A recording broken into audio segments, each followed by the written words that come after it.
সকাল সকাল আবারও চলে আসলাম পেটের দায়ে কাজে। কাজ তো করতেই হবে, কাজ ছাড়া কিছু নাই। টাকা রোজগার করার জন্যে কাজে অবশ্যই আসতে হবে, কারণ আমরা পরিযায়ী শ্রমিক। আমরা তো আর কম্পিউটার চালাই না যে বাড়িতে বসে চালাবো। আমরা পরিযায়ী শ্রমিক, রাজমিস্ত্রি কাজ করি ভাই, কাজে আসতেই হবে।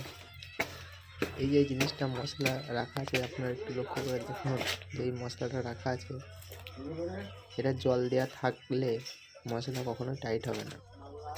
তবে একদিনকার রাখা মশলা পরের দিন কাজে লাগিয়ে দিতে হবে। যদি সেটা না করা হয়, সেই মশলাটা আবার কোনো কাজেই লাগবে না, ফেলে দিতে হবে।